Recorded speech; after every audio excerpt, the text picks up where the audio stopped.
Meus prezados e queridos irmãos da TV Caminho Livre, que a graça e a paz do Senhor Jesus estejam com todos vocês que abriram mais este vídeo da TV Caminho Livre. Você que ainda não é inscrito no canal, eu te peço a gentileza de se inscrever no nosso canal, ok? No final do vídeo, dê o seu positivo ou seu negativo, porque isso é muito importante para nós, ok? Muito bem, sempre que eu gravo um vídeo, as repercussões são quase que imediatas, né? Especialmente algumas negativas. E como é público e notório, muita gente já tem nosso e-mail, embora eu tenha reforçado o recado de que o nosso e-mail tvcaminholivre@gmail.com ele não está à disposição dos inimigos deste canal. Você que é inimigo deste canal, você que não gosta deste canal, você que faz questão de rebater ou pelo menos tentar objetar de forma bíblica e inteligente este canal, por favor, não se utilize do e-mail, tá? Esse e-mail não é para você. Esse e-mail é reservado para os amigos do canal, tvcaminholivre@gmail.com. Mas existem alguns mal-educados, né, que insistem em fazer uso do nosso e-mail para nos agredir gratuitamente, né? E não tem coragem de colocar um nome. Colocam lá pseudônimos, colocam lá apelidos, os mais diversos, né? Para tentar nos atingir. Muito bem. No meu último vídeo eu tratei de analisar com vocês, evidentemente dentro das nossas limitações de tempo e espaço, alguns aspectos da morte de Cristo sob a ótica de Deus. Um assunto muito complexo, profundo, muito profundo, cuja a capacidade de abarcá-lo em sua totalidade é impossível, né? Não nos é possível abarcar esse assunto de forma cabal, total e completa. Muito bem. Ao longo desses 4 anos da TV Caminho Livre, eu tenho recebido várias objeções, algumas delas inteligentes, bem articuladas, outras dignas de debilóides, mentecaptos, né? Dignas de seres sem cérebro. Mas algumas valem a pena a gente refutar, mas refutar com a palavra de Deus. E às vezes utilizando o próprio argumento deles, desses que discordam do que nós pregamos aqui na TV Caminho Livre. Por exemplo, a teologia arminiana, que é a mesma teologia adventista, ela afirma o seguinte: olha, predestinação não existe, eleição da graça existe, mas a eleição da graça que Deus estabeleceu em sua palavra é condicional. Isso vai dizer o arminiano, isso vai dizer o adventista, o teólogo, o estudioso adventista, certo? Ou seja, Deus elege sim, mas com base na previsão de fé. O que significa isso?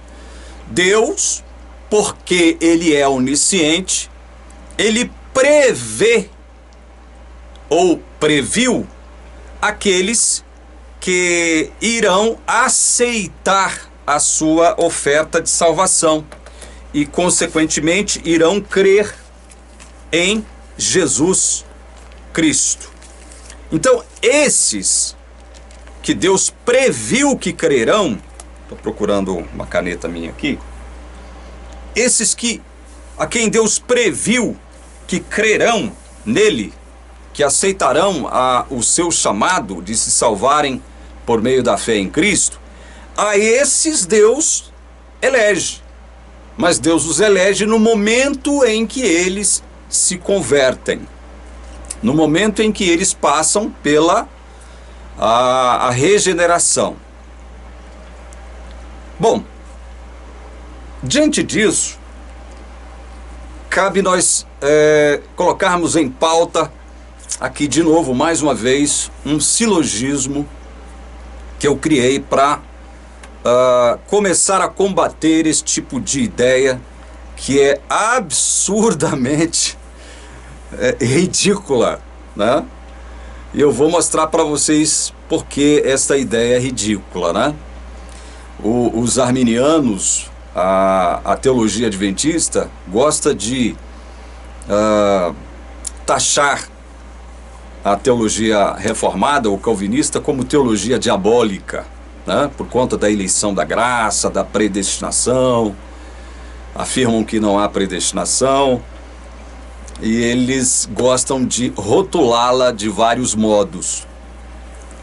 Mas nós vamos perceber, depois que eu apresentar para vocês um silogismo que eu já apresentei aqui na TV Caminho Livre, vocês vão ver que a ideia arminiana é patética, é ridícula, além de ser, evidentemente, antibíblica. Não na sua estrutura inicial.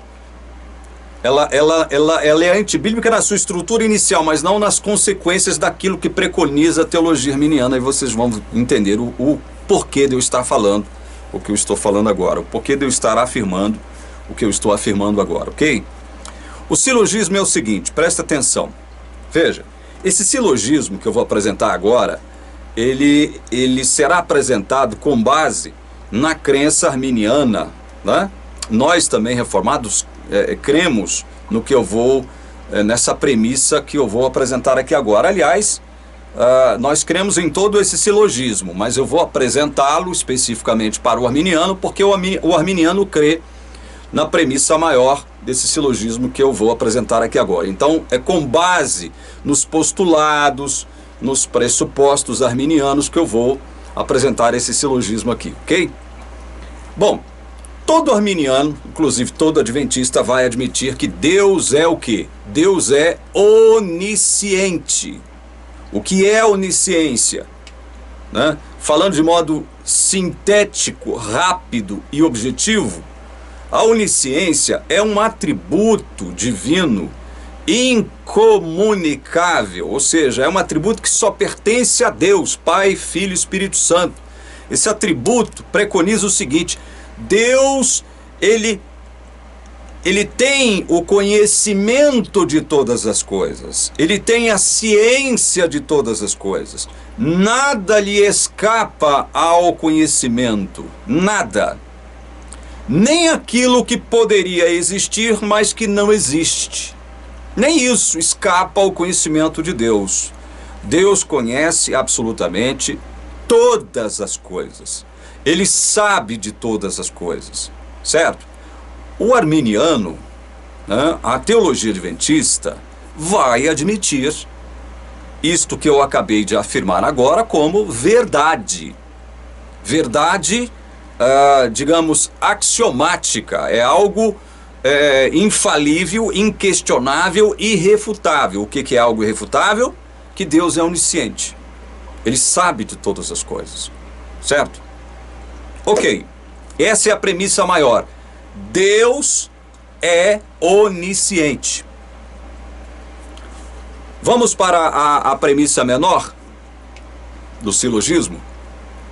Jesus é Deus.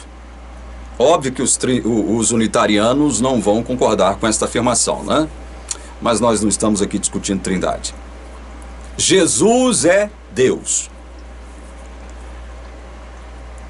Os arminianos e a teologia adventista também irá concordar com essa premissa menor. Jesus é Deus. Então nós já temos aí duas premissas, a maior e a menor. A maior diz: Deus é onisciente. Jesus é Deus. Vamos para a conclusão do silogismo? Logo, Jesus sempre soube por quem ele morreria na cruz do Calvário. Vou repetir a conclusão. Ou vamos repetir o silogismo todo para deixar isso bem claro na sua mente. Deus é onisciente, premissa maior. Os arminianos concordam com ela. Premissa menor, Jesus é Deus. Os arminianos trinitários também concordam com essa premissa menor. A teologia adventista também concorda com essa premissa menor. Jesus é Deus. Logo, Jesus sempre soube por quem ele morreria na cruz. Esse é o silogismo. Esse é o silogismo. Jesus sempre soube por quem ele morreria na cruz. Se você aceita as duas premissas como verdadeiras, como eu sei que você, que é estudioso, é teólogo adventista, aceita, eu sei que você aceita essas duas premissas como verdadeiras, Deus é onisciente, Jesus é Deus, você é obrigado a aceitar a conclusão de que Jesus sempre soube por quem ele morreria na cruz do Calvário. Você é obrigado a aceitar essa conclusão. Ou seja, se Jesus sempre soube por quem ele morreria na cruz do Calvário, a cruz, Jesus quando morre na cruz, ele morre por pessoas, por nomes que já haviam sido conhecidas anteriormente por Deus. Jesus morre por um grupo específico de pessoas. Ele morre, e aí, veja bem, admitindo-se, né, a ideia arminiana, adventista, de que Deus só elege aqueles a quem ele previu que irão aceitá-lo por meio de Cristo, através da fé. Deus só elege a estes. Ok. Até aí nós podemos concordar, nós, reformados, podemos concordar com os arminianos. Aí eu pergunto o seguinte, bom, se Deus só elege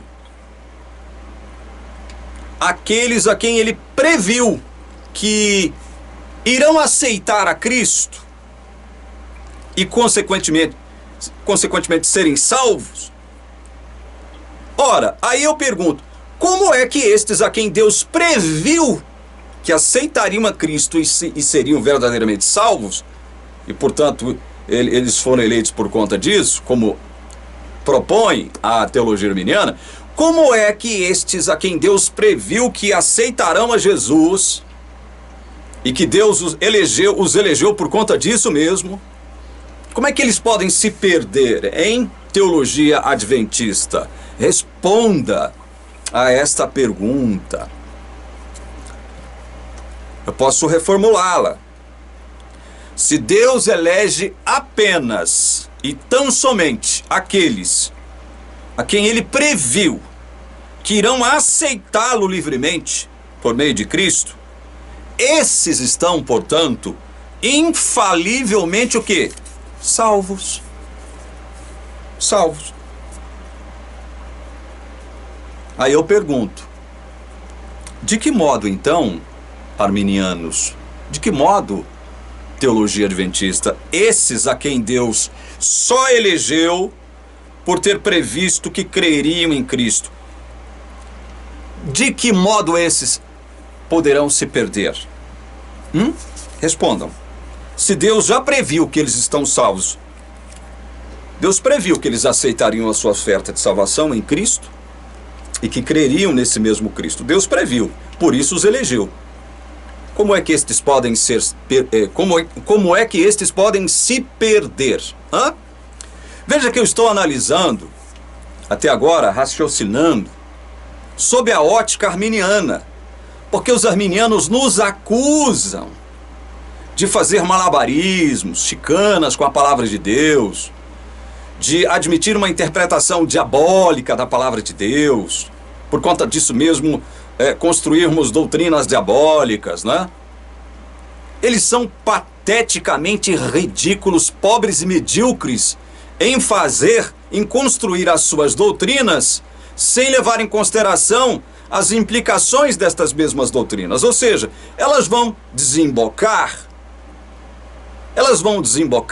no mesmo entendimento que nós reformados. A diferença, a nossa diferença para o arminiano nesse caso aqui, é que nós aceitamos a soberania divina como vigente Nós aceitamos a vontade proposital de Deus como algo vigente, no sentido de eleger incondicionalmente aqueles a quem Deus quer salvar. Deus escolhe soberana e incondicionalmente aqueles a quem Ele vai salvar. Por que incondicionalmente? Porque os arminianos nunca aceitaram o fato de que Deus, depois do pecado de Adão, estava ou estaria lidando com uma raça, toda ela condenada. Cada ser humano que nasce nesse mundo depois do pecado de Adão, nasce não na condição de inocente, não na condição de neutralidade. Nasce já numa condição de condenado à morte eterna. E quando eu falo para adventistas que têm uma noção correta a respeito da morte, olha só como são as coisas, né? Os adventistas, dentre outros cristãos, têm um entendimento correto acerca da morte. Fica mais claro o adventista entender o que eu estou afirmando. Toda a raça fora condenada pelo pecado de Adão. Em Adão, todos morrem. Essa morte não é essa morte natural. Vocês que são teólogos adventistas sérios, porque eu sei que a igreja adventista possui teólogos sérios, vocês vão entender que quando Paulo diz, olha, em Adão todos morrem, essa morte a qual ele se refere é a morte eterna, é a condenação pelo primeiro pecado de Adão. Isto é confirmado, chancelado, ratificado por Paulo em Romanos capítulo 5, do verso 12 até o verso 21. Isto está muito claro na palavra de Deus, ou seja, Deus estaria lidando com uma raça de gente condenada. Cada ser humano que nasce neste planeta vem a este mundo como um ser já condenado. Como é que um ser condenado, já condenado à morte eterna, como é que ele, através dele mesmo, pode reverter este quadro, esta situação, através dos seus atos justos, bons e corretos, pensar que com isso eles vão ganhar a salvação? Como é que isso pode acontecer? Não pode, a Bíblia deixa claro que não pode. É pela graça. E graça, Paulo tem que ser tautológico com relação à graça, ao ponto de dizer o seguinte, é graça gratuita. Ora, ele não precisava, né, afirmar que a graça é gratuita, porque graça já é de graça. Graça é um favor imerecido. Deus me faz um favor acerca do qual eu não mereço absolutamente nada. Então vejam, graça e mérito são dois conceitos antagônicos, dão choque. Graça e mérito. O mérito humano está baseado em obras humanas, obras da lei. Obras com o intuito, com a intenção de me salvar. Mérito não tem nada a ver com graça. A graça que nos salva, o mérito dessa graça que nos salva pertence a quem? A Cristo única e exclusivamente. Deus Pai, Deus Espírito Santo. Pertence a Deus única e exclusivamente. Nós não temos o direito de tentar roubar a glória de Deus.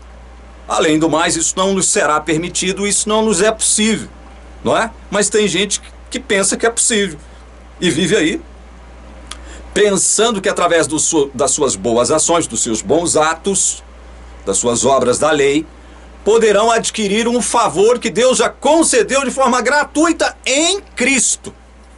E aí eu entro num texto. Eu já falei muito sobre esse texto, mas eu quero analisar mais um aspecto, reforçar, ratificar mais um aspecto desse texto. São vários textos que eu vou ler agora, ok? Começando com Romanos capítulo 8, verso 29. Leia comigo, é sempre assim aqui na TV Caminho Livre. Nós abrimos a Bíblia, nós não temos medo de parte alguma da Bíblia. Nós não fazemos como os adventistas e os arminianos de um modo geral, que colocam Ezequiel contra Paulo, Paulo contra Ezequiel, colocam João contra Tiago, Tiago contra João, Paulo contra Tiago, Tiago contra Paulo, Paulo contra Moisés, Moisés contra Paulo, Jesus contra Paulo, Paulo contra Jesus. Nós não fazemos isso com a palavra de Deus. Nós não brincamos com a palavra de Deus. Nós aceitamos toda a palavra de Deus, como Paulo diz em 2 Timóteo 3,16, toda a Escritura como inspirada por Deus, Espírito Santo. Toda ela é inspirada. Vamos, Romanos 8:29. O texto diz assim: pois aqueles que Deus de antemão conheceu, ele também predestinou para serem conformes à imagem de seu filho, a fim de que ele seja o primogênito entre muitos irmãos. O arminiano metido a besta, metido a sabe tudo, desrespeitando o contexto imediato, contexto longínquo, desrespeitando a harmonia do todo bíblico. Ele diz o seguinte, está vendo como esse verso 29 aqui concorda com a nossa tese de que Deus, ele só elege aqueles a quem ele previu. Ele conheceu antecipadamente, por conhecer antecipadamente, ele elege.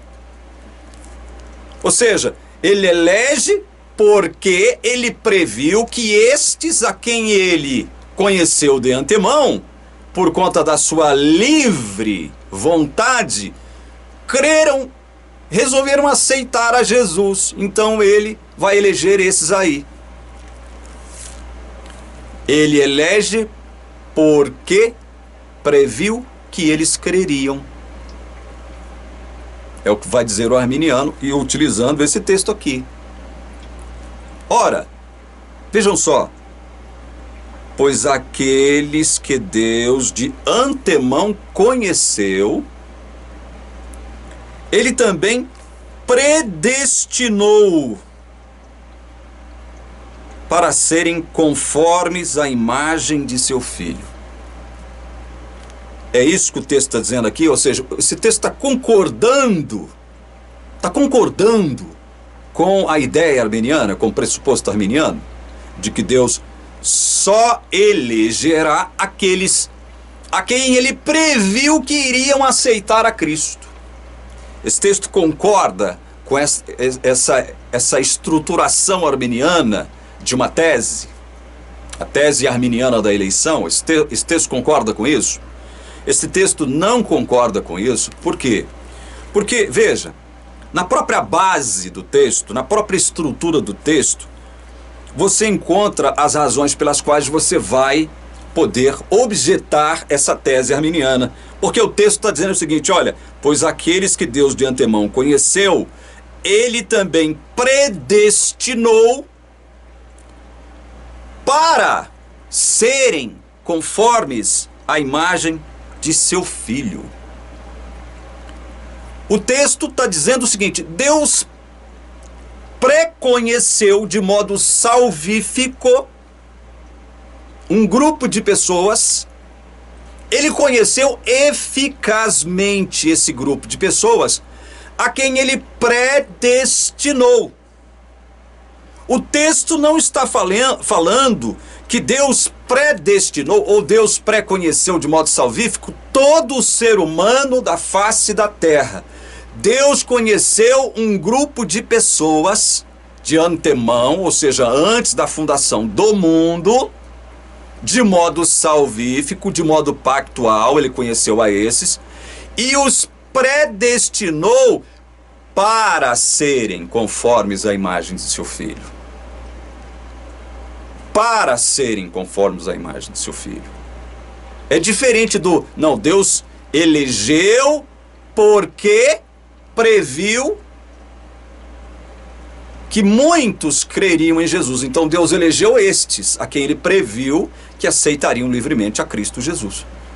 Deus elegeu porque previu que eles creriam. E essa é a ideia, essa é a tese arminiana. Mas o texto está dizendo que Deus preconheceu e predestinou para que esses a quem ele preconheceu de modo pactual e salvífico e os predestinou, fossem semelhantes a Jesus. E não porque já seriam semelhantes a Jesus no momento de sua predestinação ou da sua eleição. O interessante também é notar que para a teologia adventista e consequentemente arminiana, não há predestinação. Isso é coisa do diabo. Porque aí eles vão fazer uma mistura entre estes, cuja Bíblia fala que foram predestinados para a salvação. A ação efetiva e ativa, proveniente do propósito soberano de Deus, indica que a predestinação tem a ver com salvos. Deus predestinou pessoas para serem salvas em Cristo Jesus. Em Cristo Jesus. Nós vamos ver isso daqui a pouquinho de novo. Eu sou obrigado, de novo, a estar reforçando alguns textos bíblicos por conta de alguns ignóbeis, alguns ignorantes, virem me assacar com acusações as mais diversas de que eu sou contraditório, de que eu não sei nada de Bíblia, de que eu sou um burro. Tá bom. Eu posso ser tudo isso para vocês. Mas eu estou utilizando a palavra de Deus, eu não estou utilizando nenhum subterfúgio, inclusive levando em consideração o próprio argumento de vocês, os próprios argumentos de vocês. Então vamos lá. Deus conheceu de antemão, ou seja, antes da fundação do mundo, um grupo de pessoas, de modo salvífico. Por que isso? Por que eu tenho que reforçar isso? Porque senão todos serão salvos. Se você interpreta aqui, ó, pois aqueles que Deus de antemão conheceu, se você interpreta isso aqui como sendo todo habitante da face da terra, você tem que fazer, ou seja, você tem que concordar com o restante do texto, que está dizendo que a esses Deus predestinou para serem conformes à imagem de Jesus. É algo proposital, é algo ativo. Isso que não está na condicional.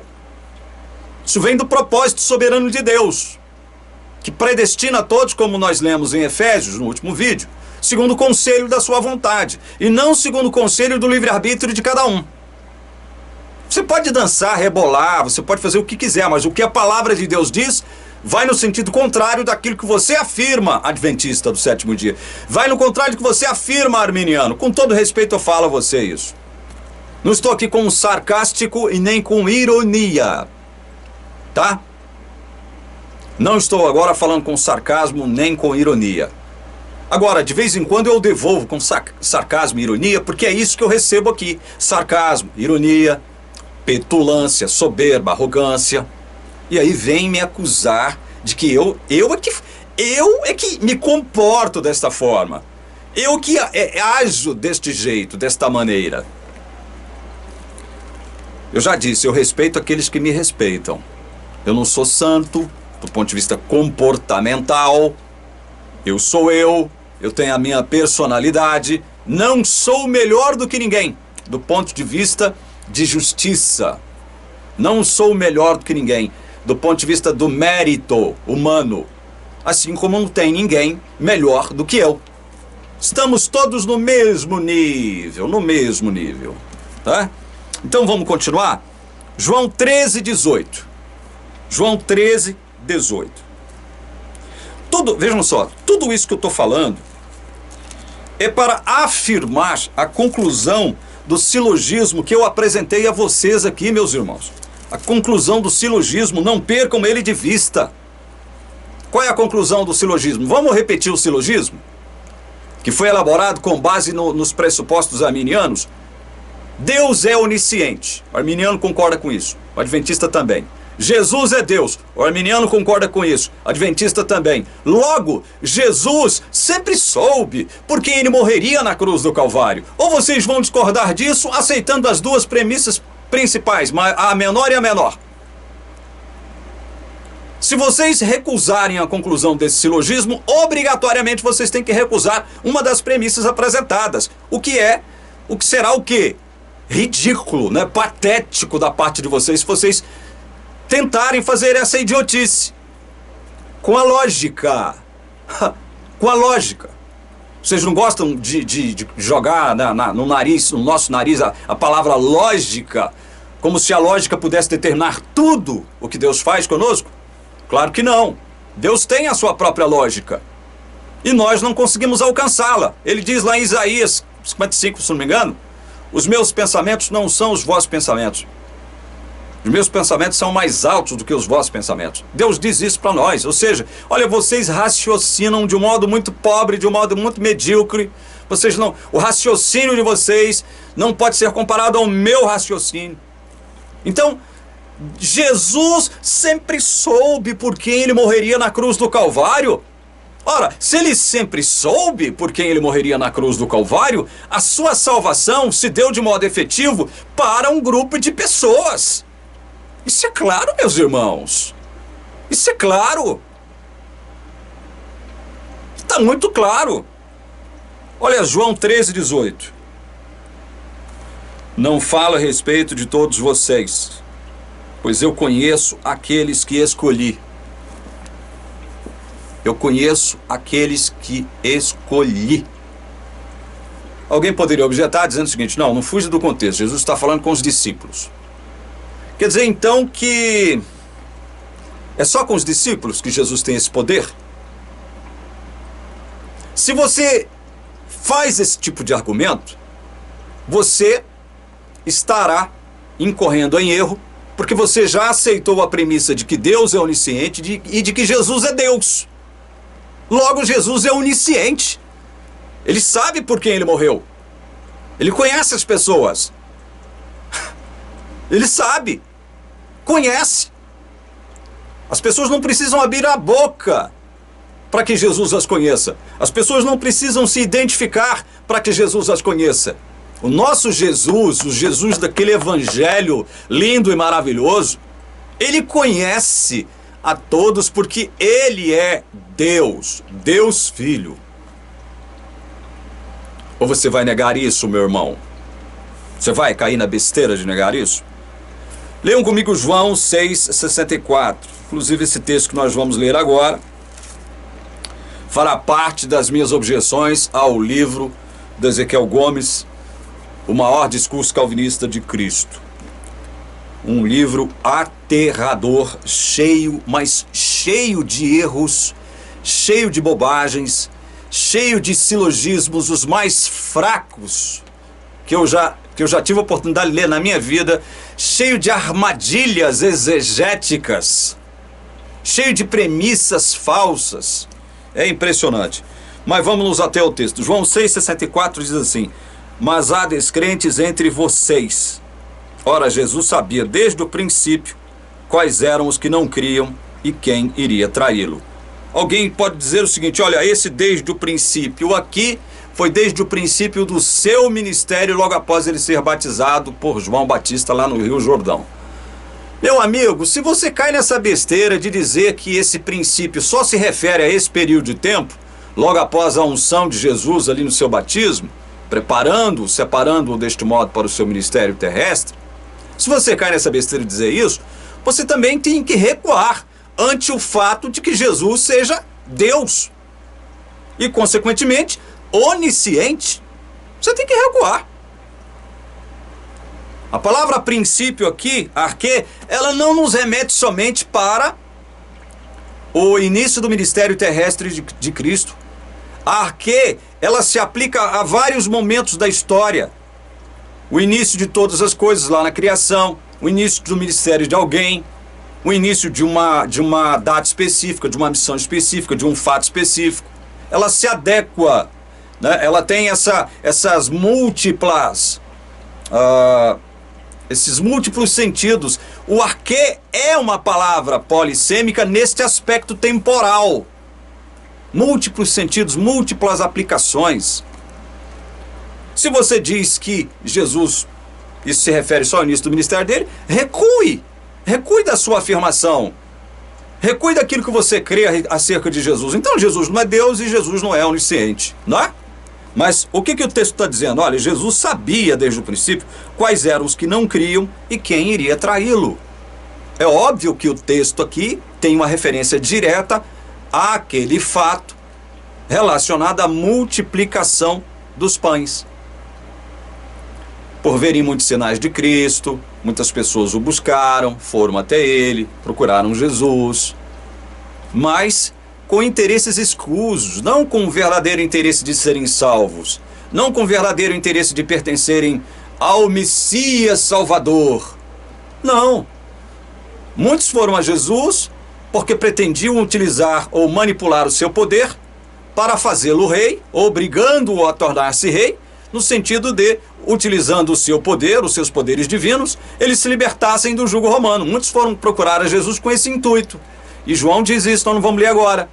Outros foram com o intuito de encher o pandu, de encher a barriga, de saciarem a sua fome física e só. Então é nesse sentido que o João está falando, olha, Jesus sabia desde o princípio quais eram os que criam e quem iria traí-lo. Jesus sabe. Jesus sabe. Jesus conhece. Jesus possui onisciência, o atributo incomunicável, o atributo divino incomunicável da onisciência. Ele é Deus.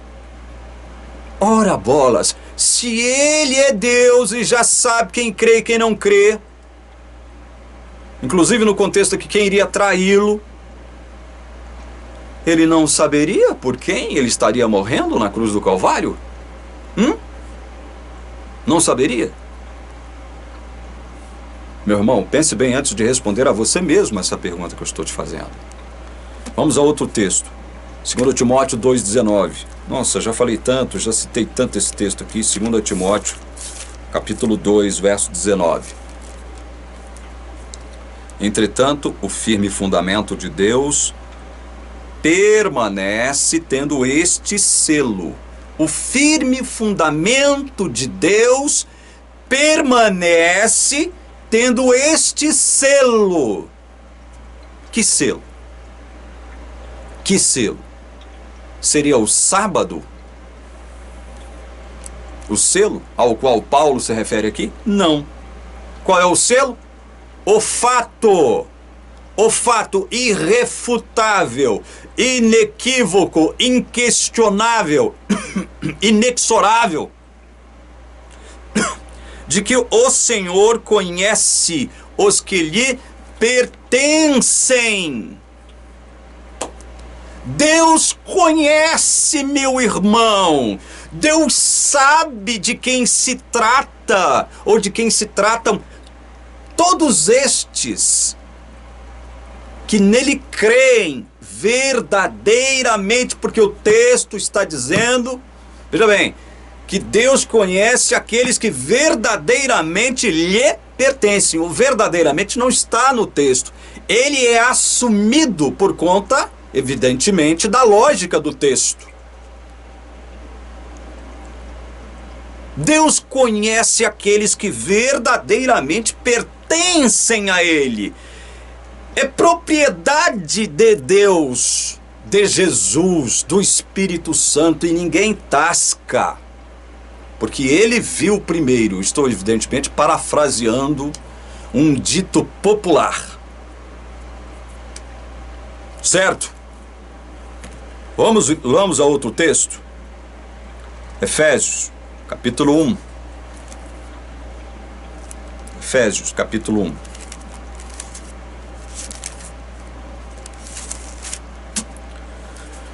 Versos 4 e 5. Antes da fundação do mundo, Deus nos escolheu nele, em Jesus. Ora, se Deus escolhe aqueles a quem Ele vai salvar em Jesus, Ele conhece ou não conhece esses a quem Ele escolheu? Seria ridículo você afirmar o contrário. Seria ridículo você afirmar que essa escolha ela é aleatória, ela é indeterminada. Meu Deus, como é que pode existir escolha indeterminada? Me expliquem, por favor, me ajudem. Me ajudem a entender este argumento estapafúrdio, digno de descerebrados, digno de mentecaptos. Como é que Deus pode escolher sem determinar quem seja esses a quem Ele escolheu nele, em Cristo? Como, meus irmãos? Por favor, responda a essa pergunta. Como? Olha, antes da fundação do mundo, Deus nos escolheu nele para sermos santos e irrepreensíveis diante dele. Não foi porque nós já seríamos. Ele previu que a gente seria santinho do pau oco e aí ele nos elegeu. Não é este o sentido do texto. E continua o texto. Em amor, nos predestinou para Ele. Esse para Ele é quem? Jesus. Deus em amor. Ou seja, foi uma ação proveniente do amor de Deus, foi uma atitude proveniente do amor de Deus, foi uma decisão proveniente, oriunda do amor de Deus, que desembocou na predestinação de todos nós crentes para Jesus, em amor. Portanto, toda vez que você falar que predestinação é coisa do diabo, lave a sua boca com o detergente mais eficaz do mundo, porque você está indo de encontro à palavra de Deus. E percebam, não estou falando que as pessoas estão em harmonia com a palavra quando eu digo indo de encontro. Indo de encontro é choque, é colisão. Certo? Esses que afirmam que predestinação é coisa do diabo estão indo de encontro à palavra de Deus, ou seja, estão em contraposição à palavra de Deus, estão em rota de colisão com a palavra de Deus. Não estão indo ao encontro da palavra, que é diferente. Me entendam, olha o que o texto diz: em amor nos predestinou para Ele. Para Ele quem? Jesus. Para sermos adotados como seus filhos, por meio de Jesus Cristo. Outra figura, outra metáfora. A metáfora da adoção, para que nos tornássemos filhos. Me responda uma coisa, pelo amor de Deus. Você que está me ouvindo até agora, me vendo até agora. Você que, especialmente você, se porventura houver aqui uma mãe ou um pai que não teve a capacidade, né, física, natural de conceber um filho ou de gerar um filho, por algum tipo de problema orgânico, físico, biológico, e que procurou aí uma casa de adoção, me respondam, quem é que escolhe quem nessa história de adoção? Quem é que escolhe quem? Você chega lá numa casa de adoção, tá lá um monte de crianças, né? Criança de tudo quanto é idade, de tudo quanto é tipo, branquinhas, as negras, as asiáticas. Estão lá crianças de todo tipo. São elas que te escolhem? São elas que te escolhem? Porque se fosse assim, eu tenho certeza absoluta, porque a partir do instante que você entrasse numa casa de adoção para adotar alguém, se fosse o caso das crianças escolherem aqueles que os adotariam, eu tenho certeza que você teria que arrumar uma casa gigantesca, porque todas elas escolheriam você. Meu Deus do céu, não são as crianças que te escolhem. Ah, eu quero ser adotado por você. Pronto, acabou. Eu já escolhi, já determinei, agora eu sou seu filho. É assim que acontece. Não são os futuros pais adotivos que têm a prerrogativa de escolher a quem adotar?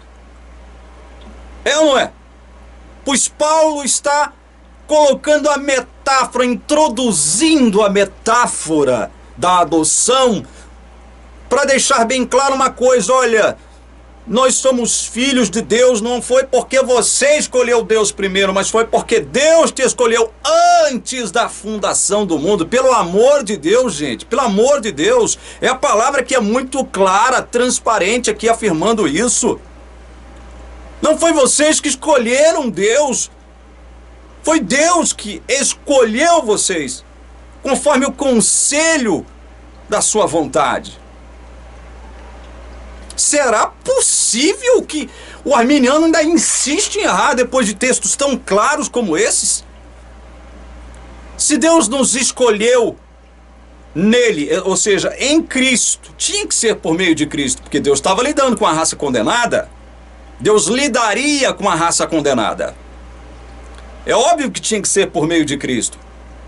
E se Deus escolhe, é porque foi uma escolha, não foi uma escolha aleatória, indeterminada, com base no livre-arbítrio de cada um.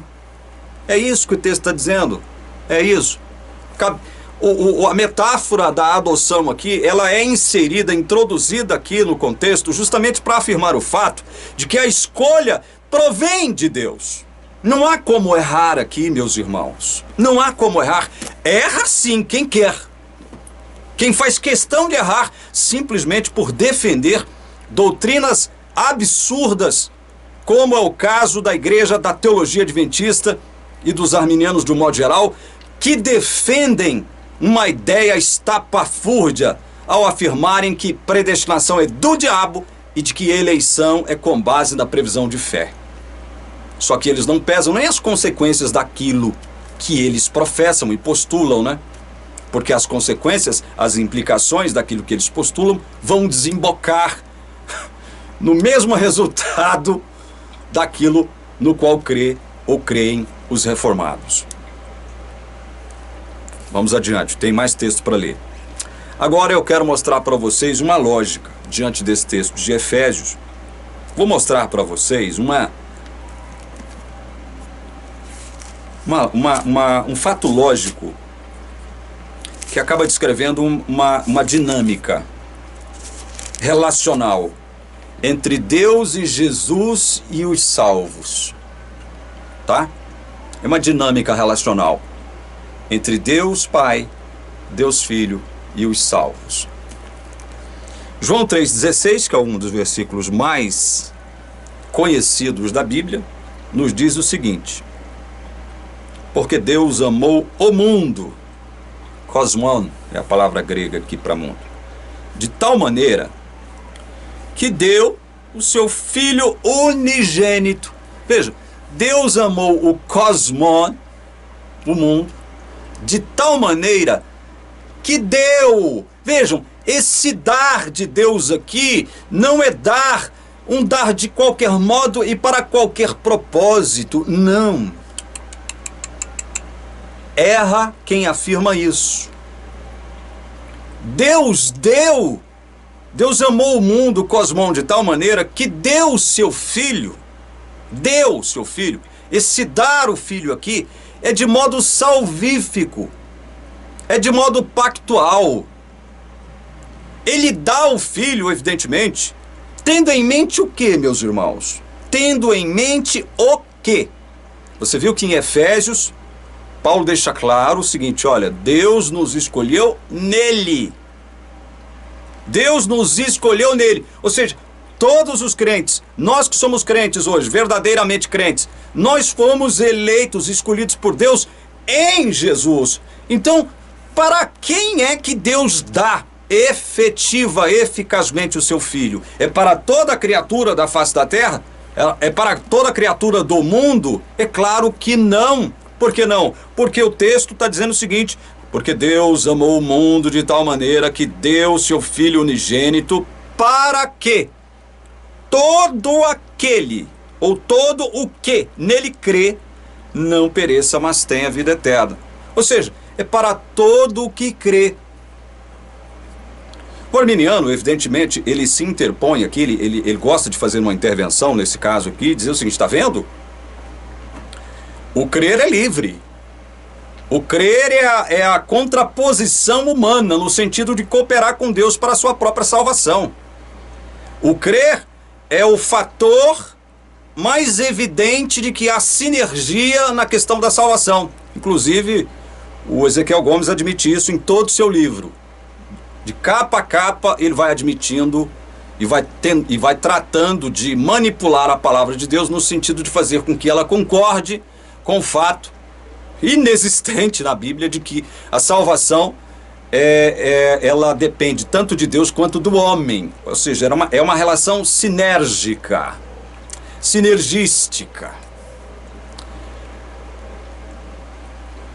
Nós estamos vendo que não é assim. Nós estamos vendo que a prerrogativa da escolha pertence a Deus. Nós estamos vendo que Deus, desde o princípio, sabia, por conta da sua santa onisciência, de que ele estaria lidando com uma raça de gente condenada. Seres humanos que não teriam, por mais santos do ponto de vista comportamental que fossem, condições de, fazendo obras boas, fazerem com que Deus mudasse de ideia ou opinião em relação a eles por conta justamente dessas obras, dos seus próprios méritos. A graça, veja bem, a salvação desse modo, se fosse assim, não seria pela graça de Deus. Não seria pela graça de Deus, porque graça de Deus não tem nada a ver com mérito humano. E a glória de Deus, e a glória da salvação seria atribuída a quem? Teria que ser atribuída a quem? A quem, evidentemente, produziu boas obras no sentido ou com o intuito de salvar a si mesmo. É a coisa mais lógica do mundo, já que vocês gostam de falar muito em lógica. Então veja, porque Deus amou o mundo de tal maneira que deu o seu Filho unigênito para que todo que nele crê não pereça, mas tenha vida eterna. Deus sabia ou não sabia para quem ele estava dando seu Filho? Sabia ou não sabia? Quando Paulo nos diz que Deus nos escolheu nele. Não existe escolha aleatória, ponham isso nas vossas cabeças, meus irmãos. Não existe escolha indeterminada. Você, quando escolhe algo, você já determinou escolher aquele algo. Eu vou escolher. Aí a pessoa pergunta, qual que você escolheu? Qualquer um. Eu vou escolher aquele que me escolher.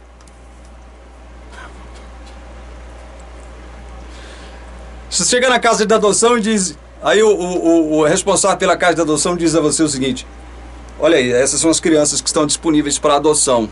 Qual dessas o senhor escolhe? Aí você vira pro diretor lá da casa, pro responsável, e diz: não, eu escolho qualquer uma. Eu escolho aquela que me escolher. Eu vou escolher aquela que me escolher. Aí todas as crianças da casa de adoção escolhem serem adotadas por ele. E aí, o que ele tem que fazer? Ele tem que chamar todos. Porque ele deixou a opção, né? Ele abriu mão da sua prerrogativa de escolha em prol das crianças, né? Órfãs. Oh, meu Deus. Será que não é difícil entender isso, irmãos? Será que é difícil entender isso? Lucas, capítulo 10, verso 20. Ou melhor, é isso mesmo, Lucas 10, 20. Leia comigo.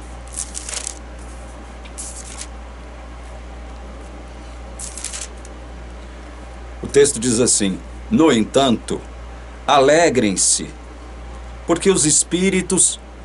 No entanto, alegrem-se não porque os espíritos se submetem a vocês, e sim porque o nome de cada um de vocês está registrado no céu.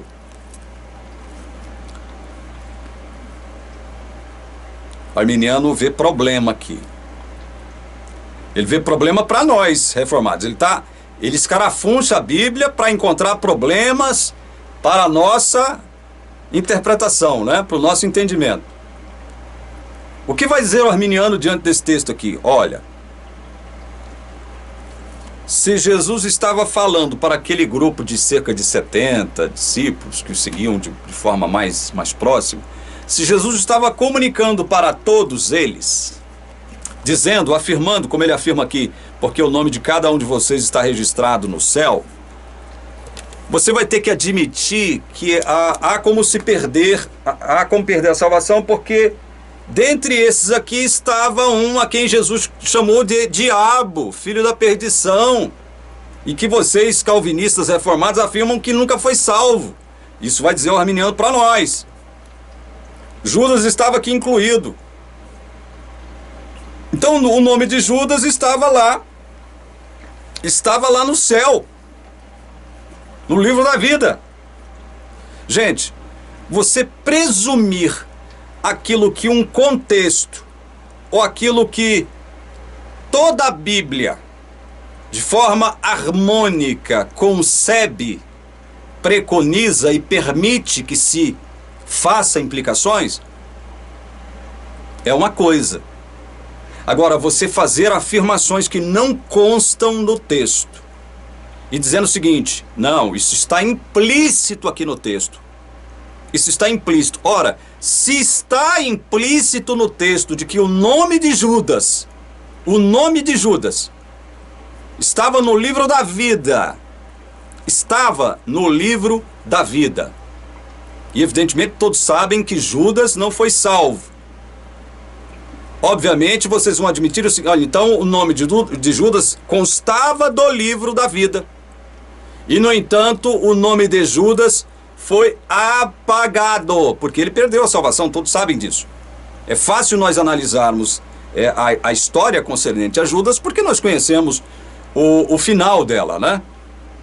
Judas, como o próprio Cristo se referiu a ele, era um diabo e filho da perdição. Diabo e filho da perdição. Ou seja, Jesus, embora tenha escolhido Judas também, o que Ellen White não concorda. Ellen White diz que foi Judas que se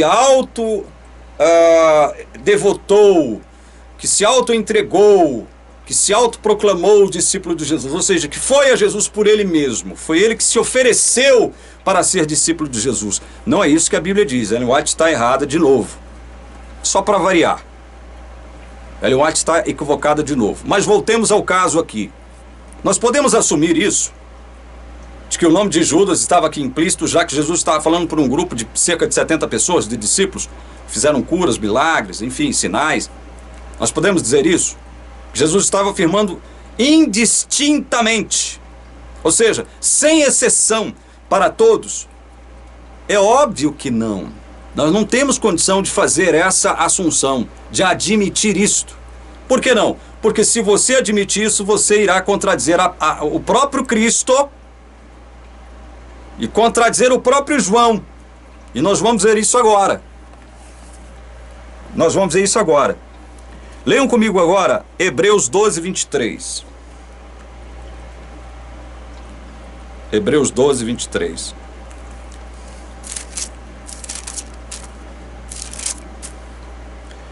A igreja dos primogênitos arrolados nos céus.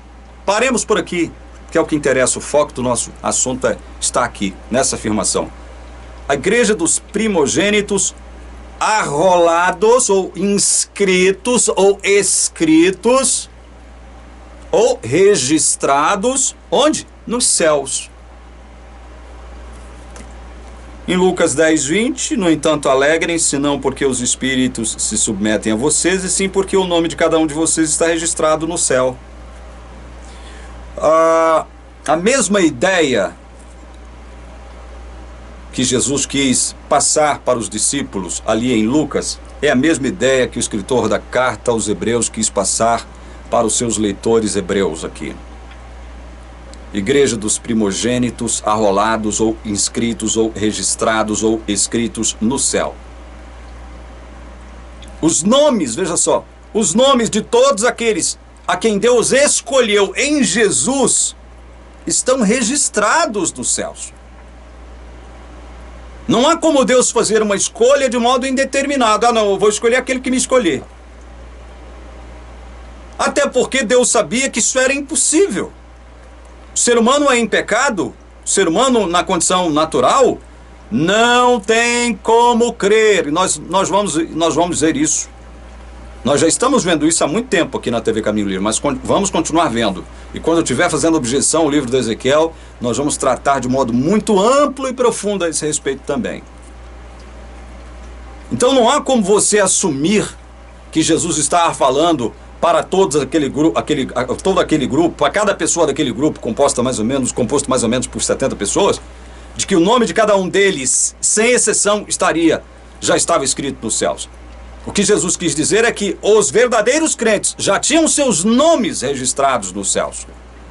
Ora, se o nome está registrado no céu, ele está salvo. Está salvo. É a igreja dos primogênitos. Vamos ler agora, para corroborar o nosso argumento, Apocalipse 13, 8. Apocalipse 13, 8.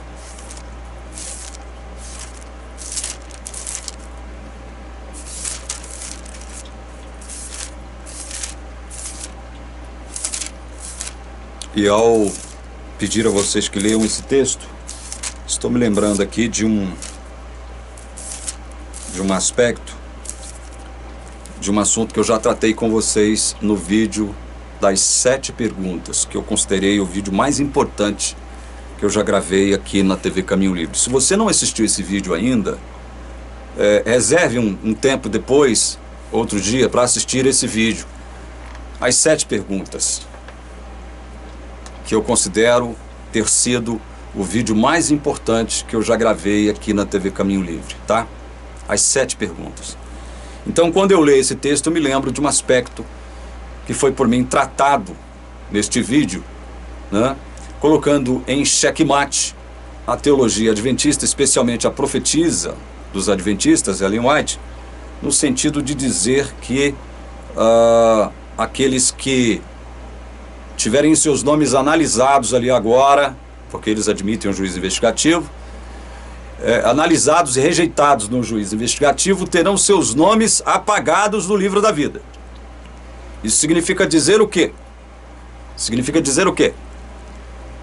Que todos esses, a quem Jesus está passando em vista os seus casos no suposto juízo investigativo agora, e que forem reprovados por esse Cristo, terão os seus nomes apagados do livro da vida.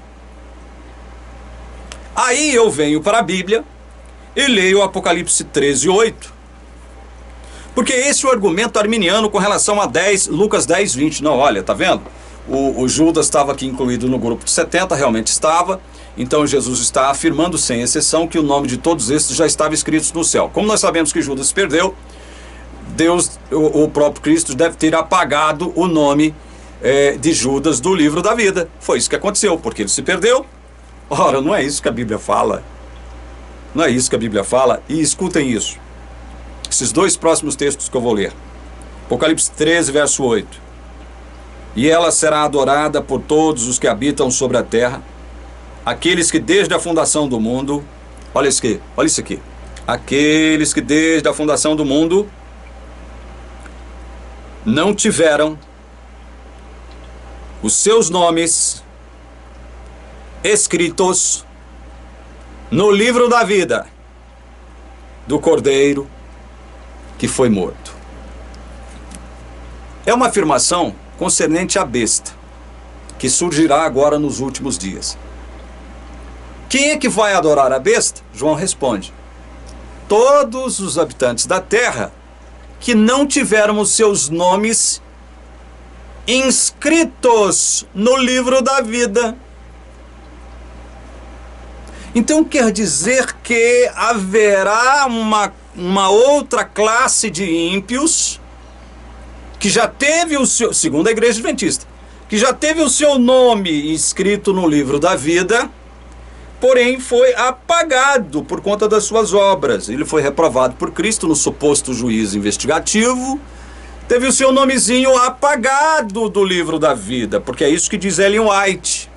Eu não me lembro mais agora de cor, em que página ela disse isso. Então quer dizer que esses que tiveram seus nomes inscritos, que passaram pelo juízo investigativo da Igreja Adventista, mas que tiveram seus nomes apagados, De que lado eles ficarão? Do lado da besta ou do lado de Cristo? Porque não há três lados. Não há um lado intermediário, não há uma terceira via. Jesus deixa isso bem claro em Mateus 12, quem não é comigo é contra mim, quem comigo não ajunta espalha, só há dois caminhos, duas portas, duas árvores, o joio e o trigo, a casa construída sobre a rocha e aquela construída sobre a areia, as virgens nécias e as virgens loucas, sobre as quais a gente vai falar um pouquinho daqui a pouquinho. Gente do céu, de que lado permanecerão esses que forem rejeitados agora no famigerado juízo investigativo da Igreja Adventista do Sétimo Dia, cujos nomes, segundo a profetisa Ellen White, diz que serão apagados do livro da vida? De que lado esses ficarão? Por quê? Por que eu estou fazendo essa pergunta? Porque a Bíblia é clara em dizer o seguinte, olha, e ela será adorada por todos os que habitam sobre a terra, aqueles que desde a fundação do mundo não tiveram seus nomes escritos no livro da vida do Cordeiro que foi morto. Esses que vão adorar a besta agora nos últimos dias, nunca tiveram seus nomes inscritos no livro da vida para que pudessem ser apagados depois. Entenderam? Entenderam o sentido daquilo que a Bíblia está dizendo? Porque não me lembro aqui agora a página onde Ellen White diz que os nomes desses serão apagados do livro da vida. Eu esqueci aqui, eu teria que pesquisar aqui de novo para me saber. Eu só sei que é no Grande Conflito, mas eu esqueci a página aqui, gente. Mas eu prometo pesquisar isso e trazer para vocês no próximo vídeo, ok? Deixa eu ver se eu ainda encontro isso aqui. Eu estou com um Grande Conflito aberto aqui em mãos, no capítulo intitulado O Grande Juízo Investigativo. Pecados de que não houve arrependimento e que não foram abandonados não serão perdoados nem apagados dos livros de registro, mas ali permanecerão para testificar contra o pecador no dia de Deus. Ela diz isso aqui no capítulo, aliás, na página 486. Deixa eu ver se é aqui que ela diz algo a respeito desses nomes sendo apagados do livro da vida. Vamos ver se eu consigo ver isso aqui no índice por assuntos.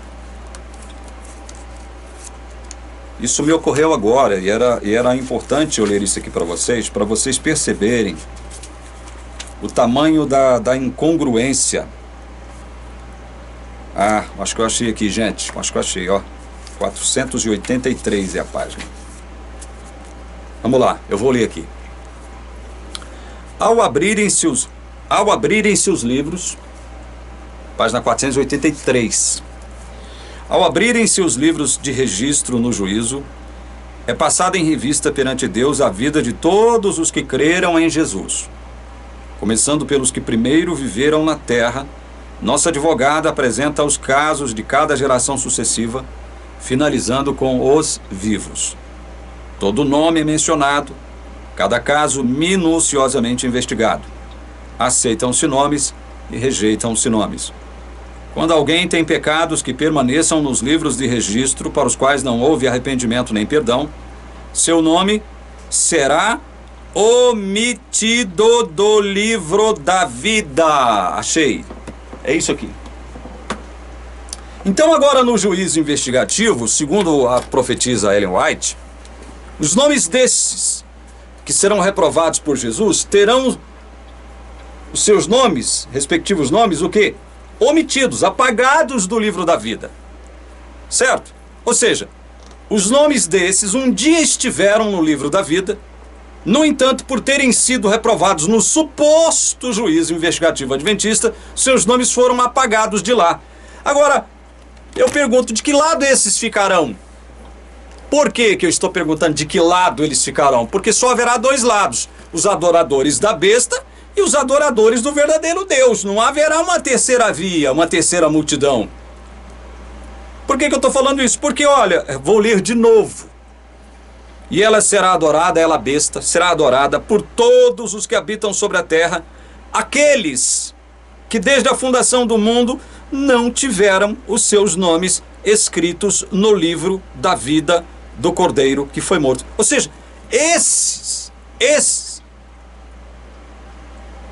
que vão adorar a besta, segundo o texto apocalíptico, não tiveram os seus nomes escritos no livro da vida desde a fundação do mundo.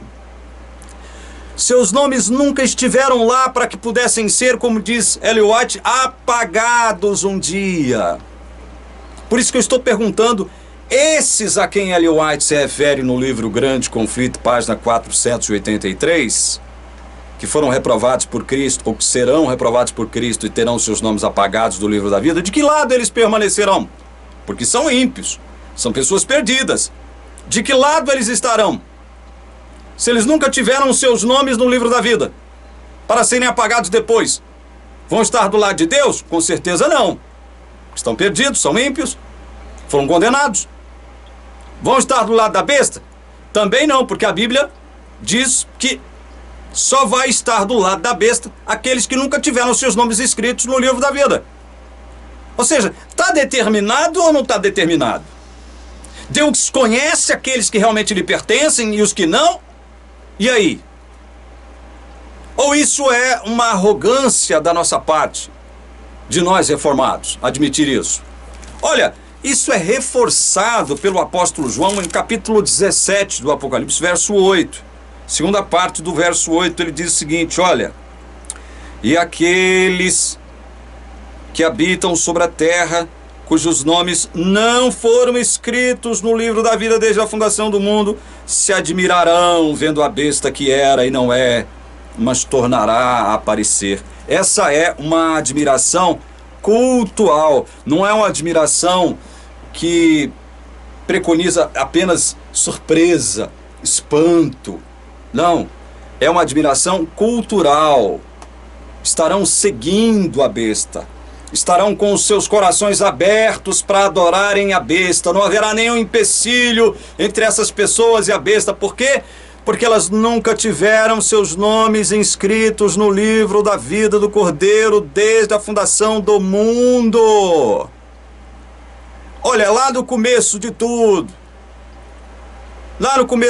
ou seja, Deus escreveu antes da fundação do mundo os nomes desses a quem Ele escolheu salvar em Cristo.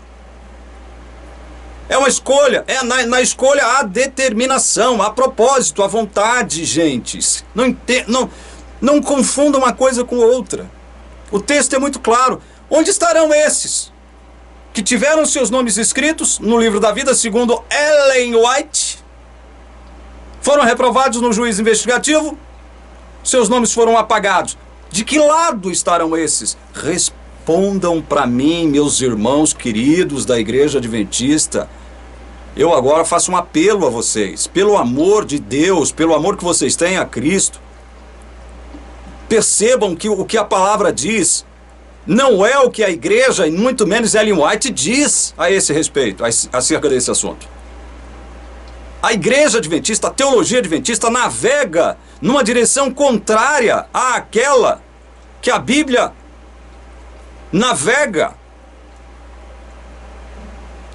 Pelo amor de Deus, obedeçam a palavra de Deus e não aquilo que a teologia adventista está impondo goela abaixo de vocês na marra, de forma autoritária, de forma arbitrária, tirana. Apocalipse 21, 27. Estou terminando o vídeo.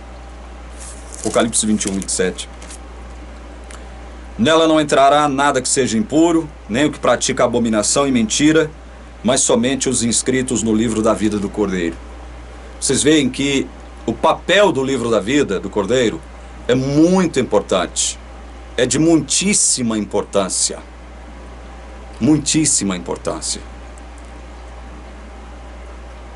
Só vai entrar na Cidade Santa quem estiver com o seu nome registrado no livro da vida. Deus registrou os nomes de todos aqueles que Ele escolheu antes da fundação do mundo em Cristo, no livro da vida. E quem não tem o seu nome desde a fundação do mundo no livro da vida, olha, é desde a fundação do mundo. Isso não tem nada a ver com a época de Moisés, ou com a época de Abraão, a época de Davi, ou na época da Nova Aliança, não tem nada a ver. É desde a fundação do mundo. É desde o início de todas as coisas, desde o princípio, desde o arquê de todas as coisas. Não tem nada a ver com épocas da história terrestre.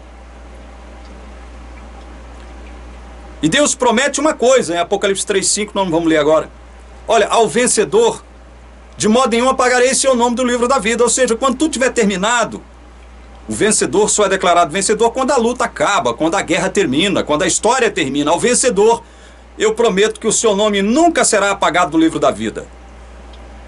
É isso que o texto quer dizer, e não que a teologia adventista diz. Bom, se Deus está dizendo que não apagará o nome do livro da vida, é porque alguns nomes poderão ser apagados. Meu Deus, misericórdia, Senhor. Eu quero ler agora 4 textos bíblicos para encerrar o texto. Primeiro texto que eu quero ler agora, encerrar o vídeo, né, não o texto. Jó capítulo 11, abre comigo em Jó capítulo 11, versículos 11 e 12. Olha só, isso aqui é o lado negativo da coisa. Deus conhece os homens falsos e sem esforço vê a iniquidade. Mas os tolos, olha só isso aqui, gente. Os tolos se tornarão sábios quando a cria de uma jumenta selvagem nascer homem.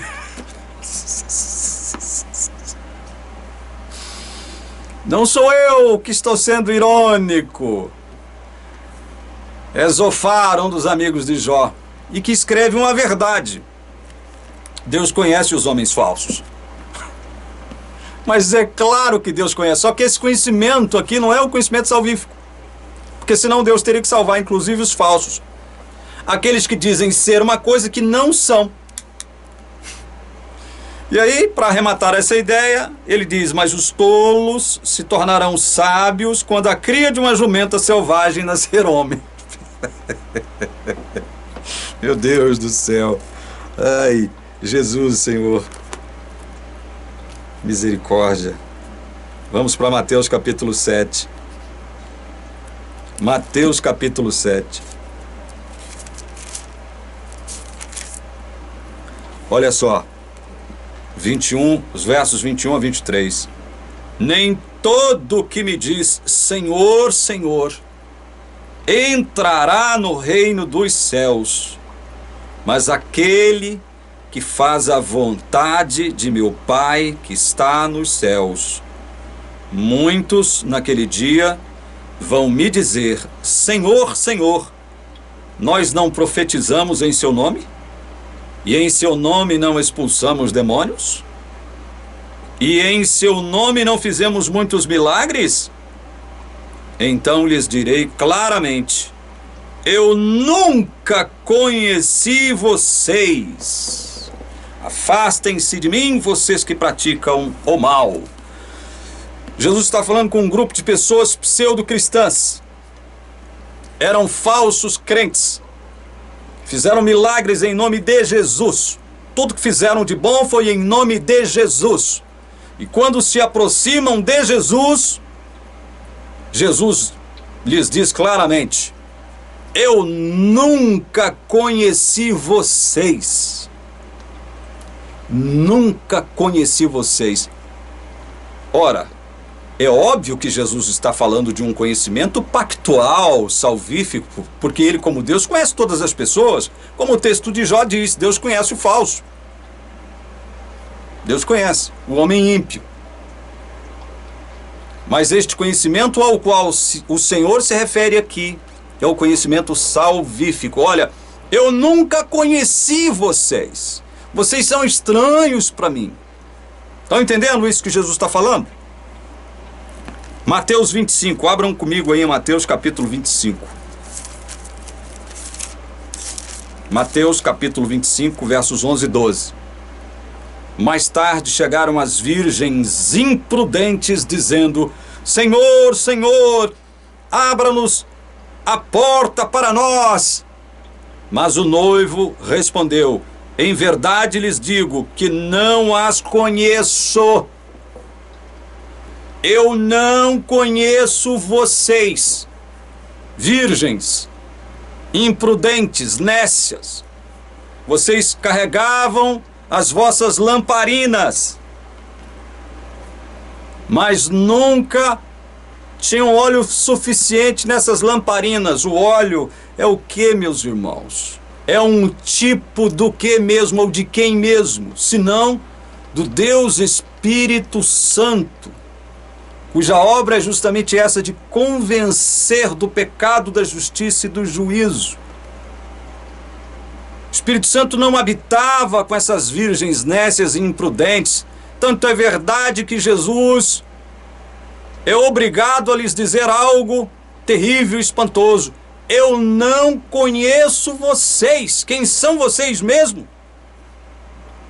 Vocês afirmam me conhecer, batem à minha porta, mas eu não as conheço.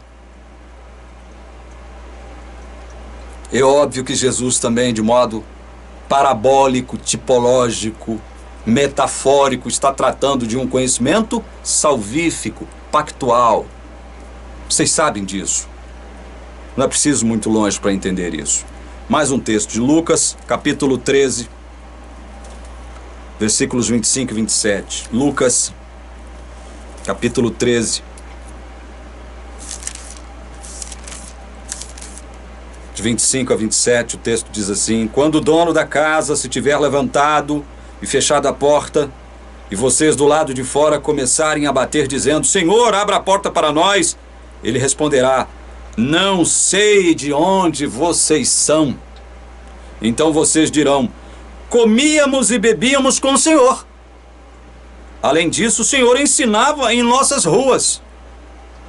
Mas ele dirá a vocês: não sei de onde vocês são, afastem-se de mim, vocês todos que praticam o mal. Mas, Senhor, nós comíamos e bebíamos com o Senhor já fez muitos milagres na nossa rua, no nosso bairro, na nossa cidade. Como é que o Senhor não nos conhece? Nós somos seus seguidores. Aí Jesus diz: olha, eu não sei quem são vocês, de onde vocês vieram. Vocês estão percebendo, meus irmãos, a importância de você entender a palavra de Deus e não de obedecer aquilo que a sua igreja diz e que está em contradição com a palavra, meu irmão ou minha irmã? Você está percebendo? E aí, eu encerro esse vídeo trazendo de novo um silogismo com base nos pressupostos arminianos adventistas. Deus é onisciente. Vocês concordam com isso? Jesus é Deus.